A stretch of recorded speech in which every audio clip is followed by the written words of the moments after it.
Well, good morning and good afternoon and hello everyone. It's lovely to see you all.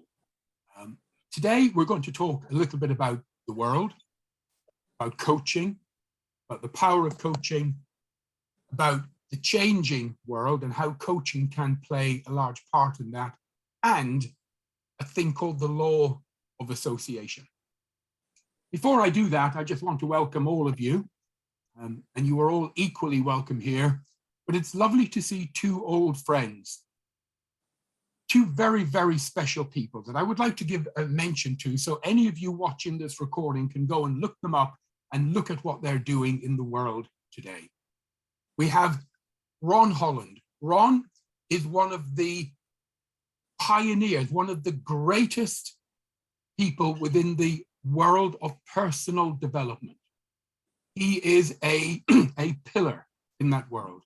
He has written so many things, but one of the books that sticks in my mind that helped to change my life in the past was Talk and Grow Rich, which has become a worldwide bestseller. So we are honored and delighted to have Ron with us here today. So thank you, Ron, for giving up your valuable time. I appreciate it. We also have Sonia Brown, MBE. MBE. There are very few people who get an MBE awarded by the Queen. And Sonia is here to recognize her incredible work with women, with ethnic communities all over the United Kingdom and beyond, and making a positive change in their lives. So again, you can look up these people on LinkedIn, and I'm sure they'd love you to say hello. So today, the world is in a funny old place, you know.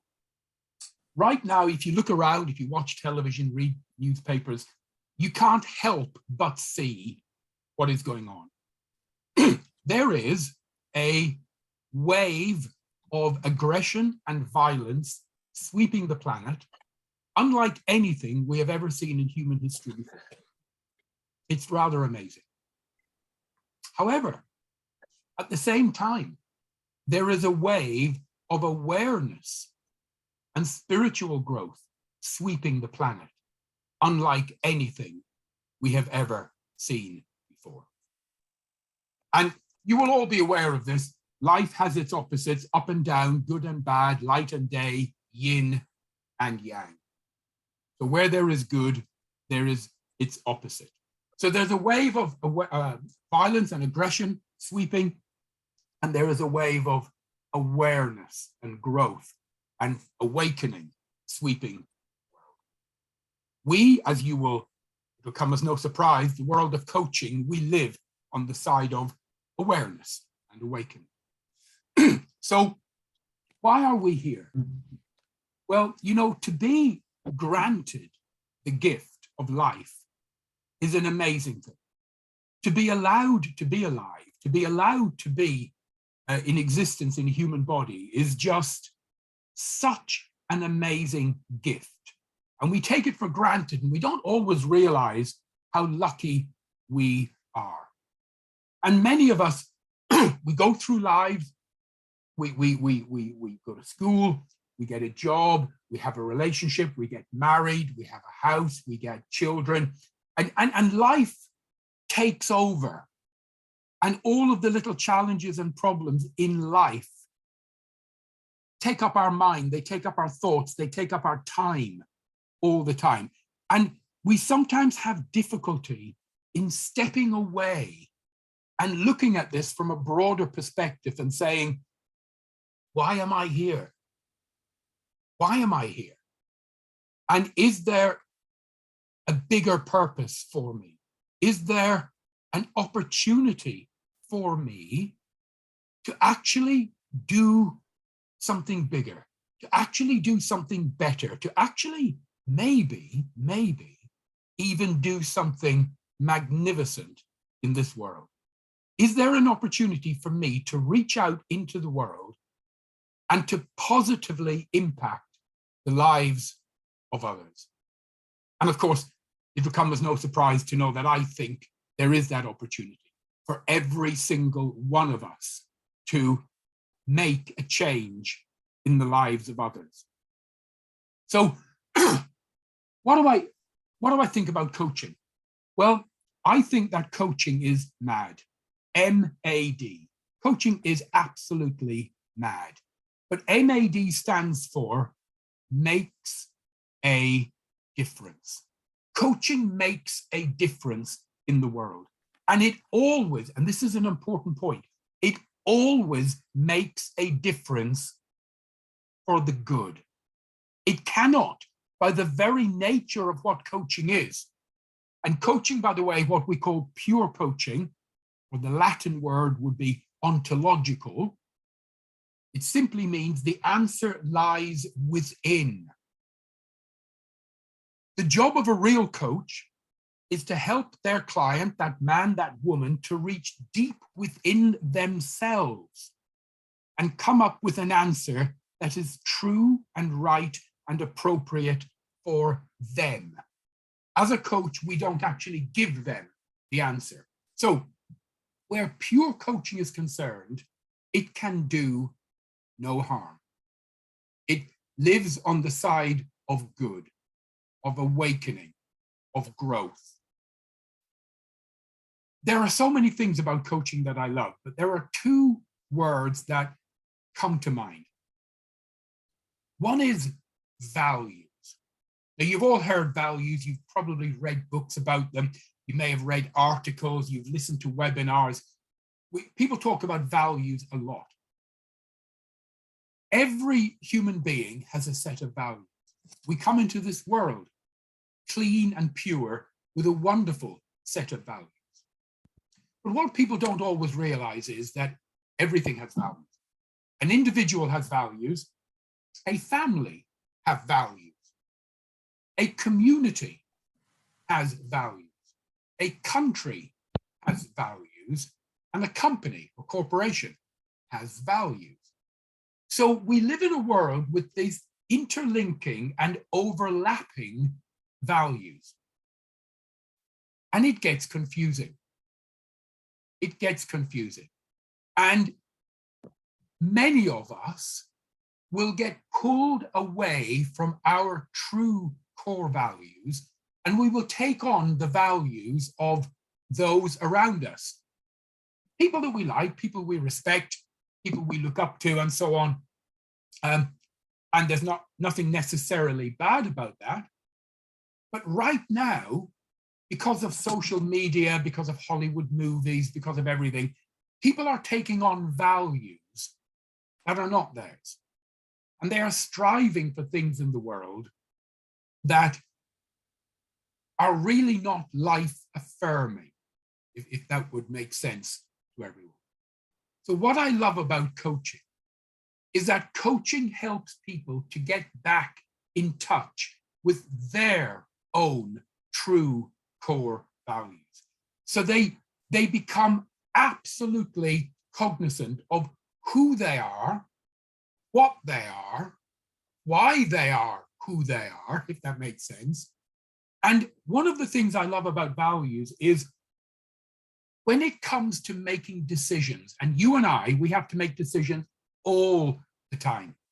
Everything from, do I have a cup of tea or a coffee, to partnerships, to being a parent, to buying things in the world, to what job do I take? And sometimes decisions are tough. They're difficult to make. But when you are in touch with your true core values, suddenly they are not difficult. Because you are able to hold every decision up to the light and shine your values on it. And it becomes very clear then what is right, what is appropriate for you.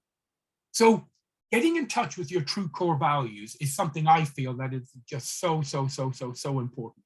And it is one of the pillars of coaching. It's what coaches do with and for their clients. Another word that leaps up at me when I think of coaching, and there are so many, my goodness, I could bore you for hours with this type of thing. But one of the things, another word is empower. Not power, empower. And coaching empowers people. What does that mean? What does that mean? It means that it gives them back their own power. Now that sounds pretty straightforward. What does that mean in life? Well, it means more than that. It means it gives people direction, it gives people power, but it gives people strength and courage. Because you and I, we all have ideas, we have principles, we have values that I've just talked about. But sometimes it's quite frightening to stand up for your principles. And it's quite worrying, especially when you are within groups or communities or families and they stand for something else. And sometimes we will cower down and we will hide our real thoughts, our feelings, our ideas, our principles. And coaching gives people the power. It empowers them and gives them the strength, the courage, and the fortitude to stand up for what they really believe. And by the way, that's not easy. Many times fingers will get pointed. Things will be said. You find out who your true friends are. But coaching empowers people and it helps them to stand tall, to stand proud, to stand straight in the world, to stand up for what they truly believe. So we're in this situation where the world is changing. One way of looking at it is that we are probably living in the most exciting time that there ever has been in world history, ever. There are more changes happening now than have ever happened before. There are people who are using the word quickening. There is a quickening happening. A wave of aggression and violence is rising, as I mentioned, but also a wave of awareness, awakening, and spiritual growth is rising.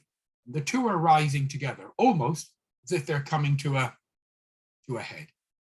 And we live on the side of coaching, on the side of growth, on the side of personal development and awakening. So the role of a coach, can a coach make any impact at all? Absolutely. One magnificent coach, and I use that phrase very deliberately, one magnificent coach can impact the lives of countless people over their time as a coach. I'll pick a name that most people have heard of and we'll use that. Maybe you've heard of Anthony Robbins. Anthony has been around for not just years, but actually decades, changing people's lives. He does a number of courses. He's written many books. He does wonderful talks, very motivating guy. If I take one of his courses, it's called the Unleash the Power Within weekend. It's a 3-day weekend. He's been doing that now for something like 25 to 30 years. He does multiple courses a year, dozens. And it is not unusual for him to have 15 to 20,000 people on each course. So if you work out the mathematics, tens of thousands of people on each course, he does dozens of them every year, and he has been doing them for decades. How many people has he positively impacted in the world? And I don't actually have the answer, but you know the point I'm making. It is huge, absolutely huge. And there is nothing to stop every single one of you impacting the world in the same way and in a similar way. Now, let me talk about how do you impact the world.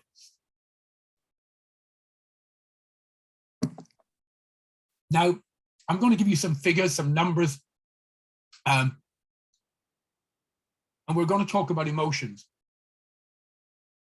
We've seen this in world history, and we've seen it very clearly when it comes to the negative aspect If you look at Nazi Germany, just before the Second World War, do you know how many people in Germany were a member of the Nazi Party?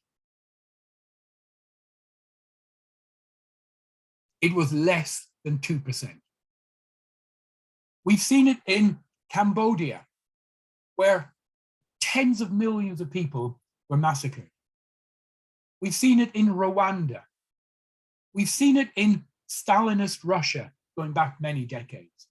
But what is interesting, the numbers of people who were leading those genocides, those terrible massacres, those terrible situations, in percentage numbers were incredibly small.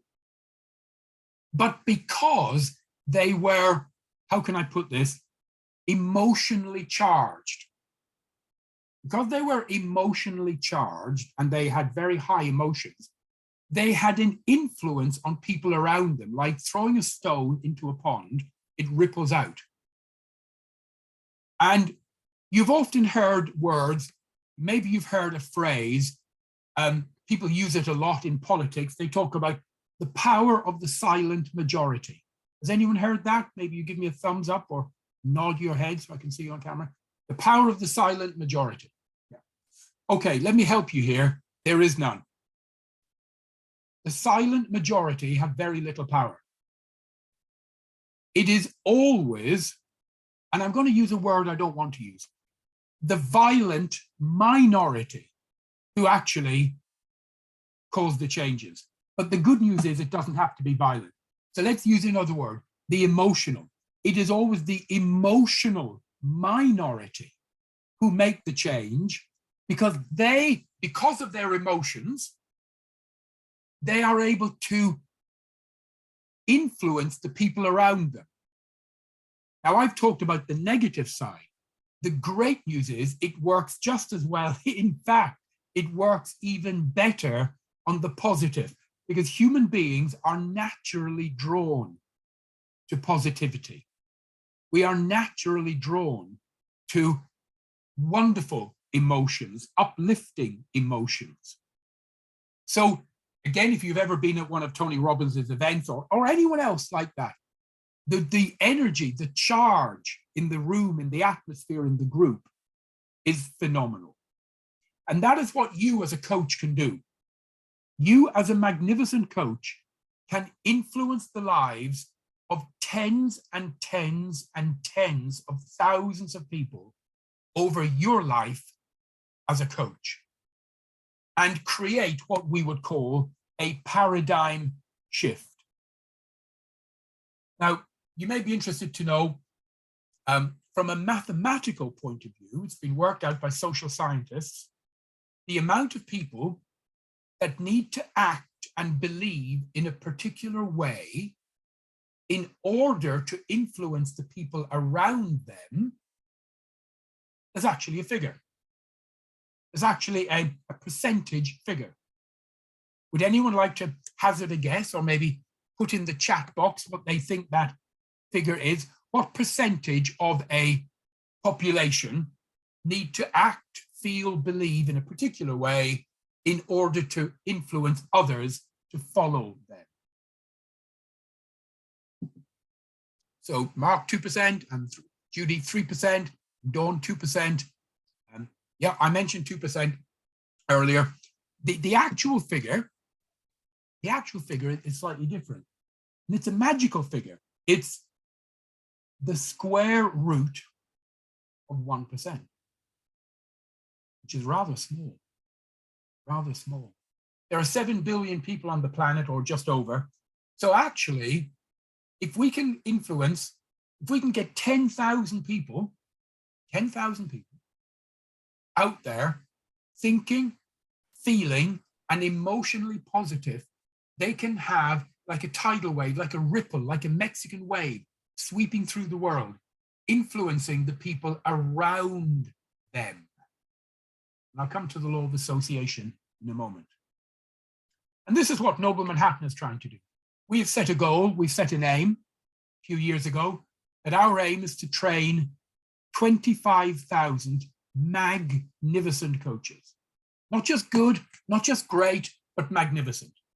So that long after I've gone, long after we've gone, those great men and women can carry on influencing the people around them, their family, their community, their countries, their companies, and create a wave of awareness and growth and positivity, and create and you will have heard of this word, a paradigm shift in the world. The word that comes to mind is legacy. It's not for me to tell anyone what to do, but when you're setting your goals, it's not a bad idea, to think, what could or would be my legacy? So I wanted to share all that with you. And now let's talk a little bit about people and leadership. So let's look at leadership first. We'll just do a minute on this. Leadership is a funny thing. I went onto Amazon, just did some research, and there are over 1,000 different books on leadership. Well over 1,000. And many of them contradict each other. There are over 300 definitions of leadership. And many of those contradict each other. You know? So being a coach in the world today, wanting to make a change actually requires that you become a leader. But what is a leader? You look at companies, some companies want thought leaders. That's very popular today. Some want tactical leaders, some want strategic leaders, yet they have no real idea of what a leader really is and should be. I have a very simple definition. There's a difference between being a manager and being a leader. You might have heard me say this before. And by the way, this is my feelings. I'm not asking you to buy into this. Managers do things right. Why do you have a manager? You have a manager in a business to make sure the shop or factory opens on time, closes on time, the stock is handled, the payroll is done, and things happen efficiently, effectively under good management. So managers do things right. Leaders do the right thing. And that's what I think of when I think of leadership. Doing the right thing. And you all know, everyone knows in their heart, everyone knows in their tummy where you feel it, whether something is right or not right. The leaders do the right thing. And this is what we as coaches help our clients to get back to. So finally, let's talk about what I call the law of association. The law of association basically says that, everything is people. Everything is people. The greatest joys you have in life are to do with your relationship with other people. Imagine you're on I'm just making this up as I talk, as I think. Imagine you're sitting in a sunset, watching the sun go down in a most beautiful setting, and it's warm, and the area around you is just stunningly beautiful, and the sun is going down over the sea, and you're feeling at peace with yourself, you're feeling wonderful. That's a wonderful vision and picture to have in your mind. But now imagine you're sitting side by side with someone that you love very much. You love them and they love you.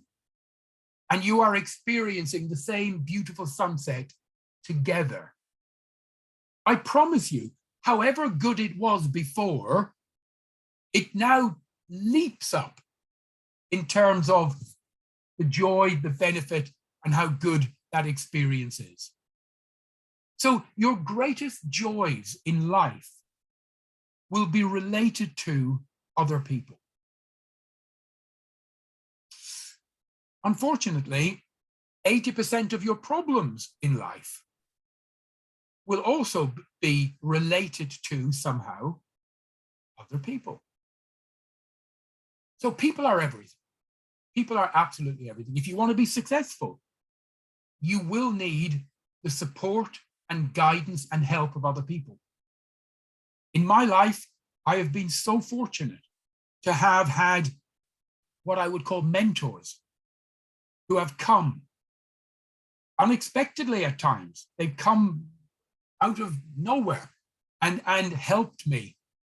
And I know you're all aware of the phrase, when the pupil is ready, the teacher will appear. And I actually do think that's right. I really do. And when people are ready, and by being ready, it's not physical, it's mental. You must be open for that event. So again, being a coach, being there for our clients, helping them with their leadership, being a guide, being a mentor is such a gift. But everything is people. Now, we have a thing called the law of association. There are some people in life that, and I have to be honest and admit that they're very few, but there are some people in life whom it is not good to be around. There are some people in life who, by nature, are perhaps aggressive, violent, loud, disruptive. So there are people who are not good to be around. Now, if they are strangers, that's not a problem. But what if they're not strangers? What if they are closer than that? How do you deal with it? So in the law of association, let me show you a slide from one of my PowerPoints. I'll take you through this. So hopefully you're able to see this slide that I've just put up on my screen. Maybe some people can just give me a quick thumbs up so I know that I'm on the right. Yeah, that's great. Lovely. So people, everything is people, ladies and gentlemen, everything. And people can be your biggest asset, or they can be a liability. And you need to be able to work out very quickly who is who. I would never have achieved lots of that, what I've achieved in life, without my partner, without my wife, ever, you know. And other people have come into my life at times and had such a positive impact. And then some of those people, they stay in your life for a long time, and sometimes they don't. They come, they have an impact, and they go. They carry on their own path. But the fact that your paths intersected, it had an impact on you, and then you go your own way. There is an old saying, and I cannot remember the words exactly. Some of you would know better than me, but people come into your life for a reason, a season, or a lifetime. And that I have found to be very, very true. So people will be your biggest asset or potentially your biggest liability. They will pull you down because people actually want you to be like them. This is interesting. You've heard the saying, birds of a feather flock together. People of like mind are drawn to each other. So if you are in a group of non-achievers, low achievers, they would like you to stay in that group. They don't necessarily want you to suddenly become an achiever, because it reflects badly on who they are, what they are, and so on. Again, I could go into this in far more detail in another day, but people will be your greatest asset or potentially a liability. So we have to now look at the law of association. Many of you are familiar with physical laws. You went to school You learned about Boyle's law, Archimedes' law, laws of geometry, laws of physics, laws of mathematics. You may be interested to know that there are natural laws. There are 53 natural laws. There is the law of reciprocity. There is the law of love. There is the law of money. Now, the word law is interesting. What does the word law mean when it is applied to a formula? It means it works how many times? If you try something 10 times or 50 or 100, how many times will it have to work in order to be classed as a law? Anyone know the answer? The answer is 100% of the time. If something does not work 100% of the time, it cannot be classed as a law. Now, I find this so motivating, so motivating. There is the law of love. There is the law of money. These are natural laws that if you learn them and you apply them in life, will help you to build, grow, expand, develop as a magnificent human being. So we have the law of association. How many times does it have to work? 100 times. So when it comes to association, there are 3 steps, 3 things we have to do with the people around us: disassociation, limited association, or expanded association. And so how do we know? Well, we go to the right-hand side. You look at the people around you. Look at the people that are influencing you. Look at the people in your life. Look at the people you interact with. And ask yourself the very simple questions. Number 1, who am I around? Who am I around? Number 2, what are they doing to me? Straightforward question. And you will know in your heart, when you ask yourself that question, the answer comes pretty quickly. You know, you might want to logically get rid of the answer, but intuitively you know. Who am I around? What are they doing to me? And the third one is very simple. Is that okay? And again, you'll know. And if the answer is yes, then that's perfect. If the answer is no, we go to the left-hand side. And it's important to practice either disassociation or limited association. Let me ask you all the question. Do any of you have a friend who, when they come around to visit and have a cup of tea or have a cup of coffee with you, and they sit with you, and after a while you feel drained? Have any of you ever had that sort of experience? Yeah, you feel drained. The energy of just going from you, you know. Well, that doesn't mean they're bad people at all, but it means that maybe you should practice just limited association. You know, you're in their life for a reason. They're in your life for a reason. Maybe you can help. Maybe you can be of benefit, but perhaps you need to just limit the association a tiny little bit. Are there people in your life who are very aggressive? Use bad language all the time, constantly talking in negative terms, maybe a little bit violent in their words or their actions. Maybe. If there are, perhaps the disassociation might be required. Now, I know this is not easy, because if these are strangers and you meet them occasionally, it's not a problem to disassociate. But there is a very good chance that these are not total strangers. These are people who might be rather closer. And again, today is not the day to show you how to deal with that. I can do that at another time. But then there's another group of people. There are a group of people who it is so good to be around. It is so good. They emanate an aura of positivity and help and support and love, and they just radiate it. And they are there to help you. And with these people, we should have what we call expanded association. And these are people that it is good to be around.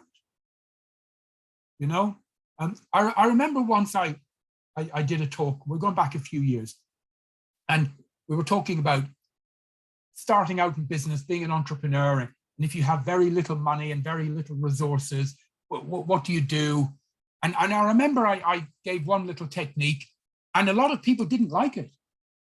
And what I said was, well, try and find one of the most successful people in your town or city, contact them, and take them out for lunch or a coffee. Offer to buy them lunch, or if lunch is too much, offer to buy them a coffee. And a few people in the audience said, I'm not doing that.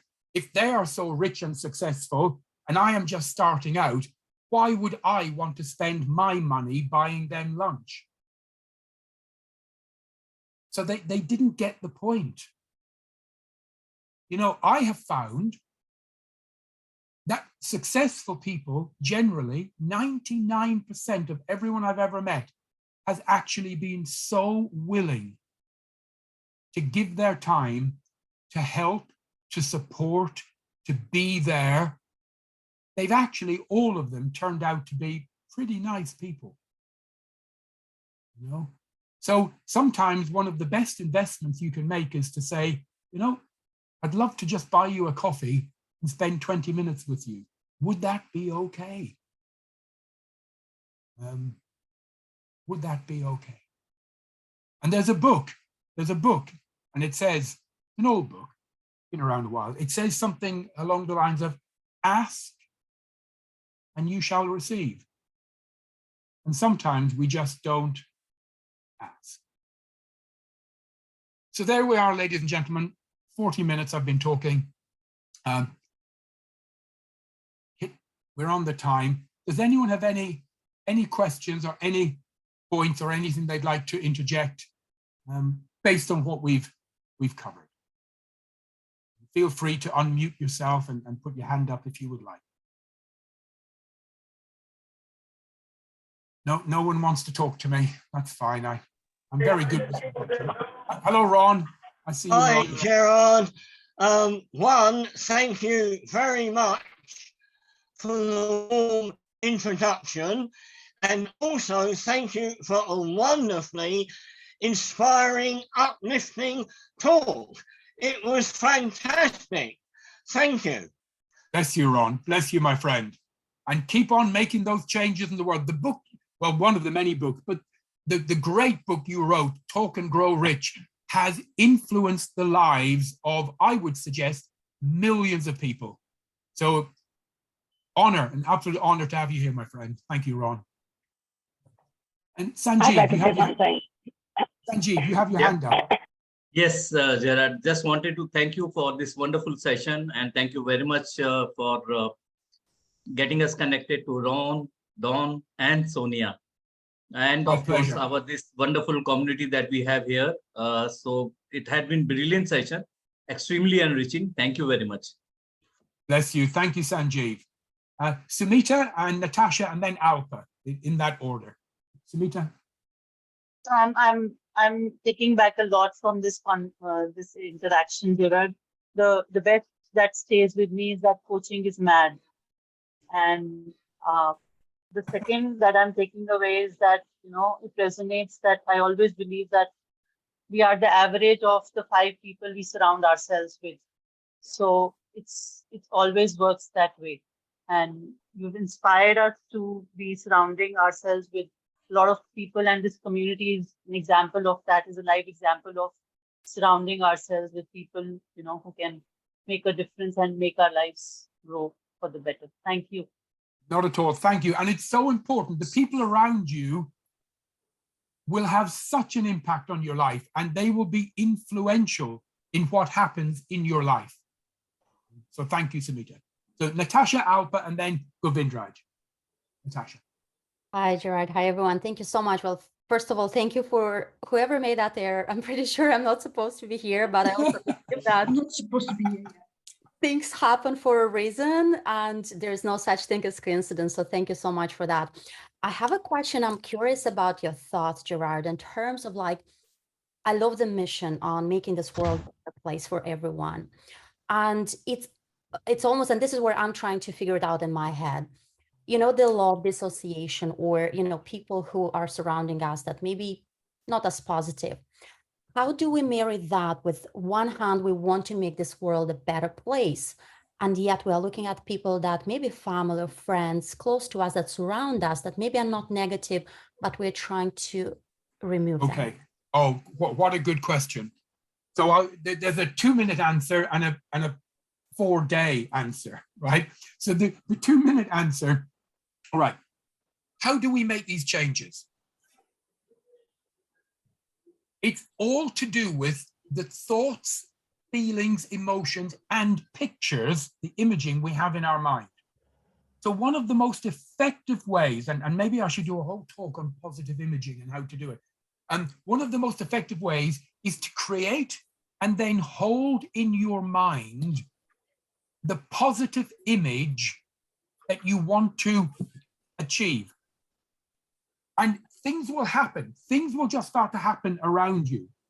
What I didn't talk about today, but maybe it's worth mentioning, one of the great reasons for people not achieving or being successful in the world is, and there's a few reasons, but one of the big ones is low self-esteem. People have low self-esteem. And when one does have low self-esteem, one allows yourself to be influenced by those around you. But when you have high self-esteem, then actually you influence others and not the other way around.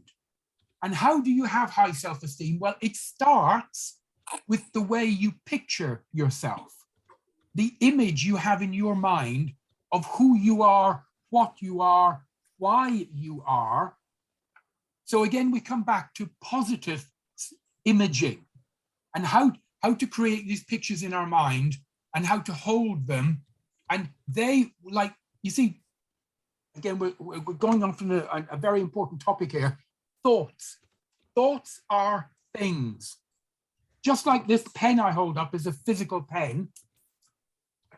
In the world we live in, the electromagnetic world, the holographic universe, thoughts are actual things. They go out like a ripple in a pond, like a fisherman who casts a hook at the end of a line. They hook into people, places, opportunities, and situations that are cognizant and resonate with your positive thoughts, and they reel them into you. So your thoughts are directly connected to the positive image, or I say positive, whatever images you are holding about yourself, your thoughts mirror those and go out into the world and pull to you like a magnet people, places, situations, opportunities that are resonant and a vibratory match with your thoughts and your image. So the two are connected. And you've got the three: thoughts, feelings, and emotions. Those three are interconnected and cannot be separated. So I hope that helped in some way, Natasha. Went a little bit off piece there, but Yeah. Alpa. Thank you, Gerard. So, firstly, I already bought Ron's book as soon as you introduced him. So thank you for that. I'm looking forward to reading that today onwards. So happy to be connected with him. Gerard, every word you said resonated, it hit home. And today we see an example of a magnificent coach who literally changed the atmosphere in the room by affecting the electromagnetic particles of all of us present here. So we kind of join you in that resonance. And I think we've been seeing some very similar videos or books because every word is so resonant. The one desire I've had is to take this kind of languaging to the corporates, because even though this is the core of everything that we do, it needs to be, looks like it has to be packaged very differently for them to take note of how important this is. And one of the reasons I was not going heavily into corporate is because this is the work I wanted to do. And it was, I didn't know if it would fall flat. I won't say they did not reciprocate. Maybe I didn't put myself out there. I was very comfortable with people who wanted to go deep. You have literally changed the world with this knowledge in so many different countries. How do you take this to the corporates is my question, in a way that it makes sense to them. Okay, so there's two things that I would like to point out here. One, corporates, we talk of corporate organizations and companies, they're actually just people. These are normal men and women. They have husbands, they have wives, they have children, they go for picnics on a Sunday. They are normal human beings. And we must never forget that. So number one, I relate to them as human beings. Yes. Number two, and I don't mean this in a disingenuous way, but I quite often wrap my message up in another message. So when I go into corporates, I'll talk about ROI. I'll say, they will bring me in to talk about effectiveness, good management, good leadership, ROI, team growth. But, and I in the information I send them, I'll say, this is what we're going to cover. But when I'm actually there, I actually then start to bring in a lot of the spiritual stuff. And it never causes a problem. It never causes a problem. And I've done this with senior people in Coca-Cola, Pepsi-Cola, Santander, big organizations, and it resonates. Now, it might not have resonated if I put it in the brochure. Yep, exactly. And I'm not saying I do it with subterfuge, because I always cover whatever it is I say I will cover. Yes. I bring in these extra aspects as well. And I talk about the power of coaching and spiritual growth and a higher calling, and having a mission to change the world. And it usually resonates. And, you know, they quite often invite me back. So that's a good indication. So it's like telling them that you give them what they want and then finally giving them what they need. Yes. Yeah. Thank you. If I said to them in the brochure, I'm going to talk to you about spiritual growth and meditation and going within and positive imaging, I probably wouldn't get the contracts. Yeah. So, right. Thank you. Govindraj, and then Salam, and then Judy. Hi, Gerard. First of all, excellent question, Alpa. The same things even I had in mind about how to get to the corporates, and the answer is perfect. You know, can relate to what Ori said. Great course. Everything that you mentioned, I was nodding my head and in sync with, because we've seen it in our lives. So there's nothing that I said, this is strange, this is not so, right? Everything that you said, we have seen in our lives. One question that came up based on what Natasha had asked earlier. Now we talked of law of association, and then if there is a negative person energy around us, we either disassociate or have a limited association, right? Why don't we flip it to say that we will step up and make that person positive? Is there a way to do that also, I guess, right? Absolutely. And the best way to do that is by example. It's not by telling. You know, it's not by sitting them down and pointing a finger and saying, now, look, you listen to me and this is how you should be. And that doesn't usually work. The best way is you tell by showing, by being.